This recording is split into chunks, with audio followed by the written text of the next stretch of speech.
భారతదేశంలో రైతులు ఎదుర్కొంటున్న సమస్యలను పరిష్కరించేందుకు రేవంత్ రెడ్డి నేతృత్వంలోని కాంగ్రెస్ ప్రభుత్వం భూభారతి పోర్టల్ తీసుకొచ్చిన సంగతి తెలిసిందే.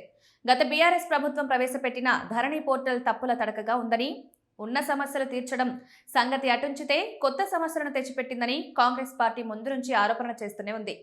ఈ నేపథ్యంలోనే రాష్ట్రంలో కాంగ్రెస్ పార్టీ అధికారంలోకి వచ్చిన తర్వాత భూభారతి పోర్టల్ను అందుబాటులోకి తెచ్చింది. ఈ క్రమంలోనే తాజాగా ఇంటిగ్రేటెడ్ భూభారతి పోర్టల్ను తీసుకొచ్చిన రేవంత్ రెడ్డి సర్కార్ ప్రయోజనాత్మకంగా మొదట పైలట్ ప్రాజెక్టు కింద 5 మండలాల్లో అమలు చేయనుంది. ఈ నేపథ్యంలోనే వచ్చే నెల 2వ తేదీ నుంచి ఇంటిగ్రేటెడ్ భూభారతి పోర్టల్ను అమలు చేయనున్నట్లు తెలంగాణ రెవెన్యూ శాఖ మంత్రి పొంగులేటి శ్రీనివాస్ రెడ్డి తాజాగా స్పష్టం చేశారు. ఇందుకోసం ప్రయోగాత్మకంగా 5 మండలాలను ఎంపిక చేసినట్టు తెలిపారు.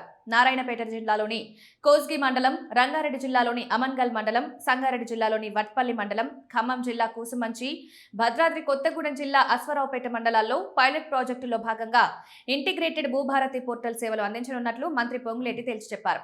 సెక్రటరియట్లో రెవెన్యూ, స్టాంపులు, రిజిస్ట్రేషన్తో పాటు ఎన్ఐసి అధికారులతో మంత్రి పొంగులేటి శ్రీనివాసరెడ్డి సమీక్ష చేశారు.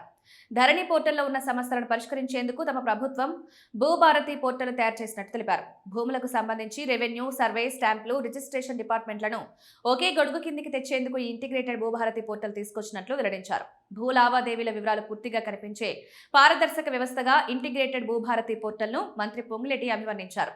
భూమికి సంబంధించి ప్రతి ఒక్క సర్వే నెంబర్కు మనుషులకు ఆధార్ నెంబర్ లాగే భూములకు భూధార్ నెంబర్లను కేటాయించనున్నట్లు మంత్రి స్పష్టం చేశారు. వ్యవసాయ భూములకు సంబంధించి రిజిస్ట్రేషన్ సమయంలోనే సర్వే మ్యాప్ జత చేయడం ఈ 5 మండలాల్లో అమలు చేయనున్నట్లు తెలిపారు.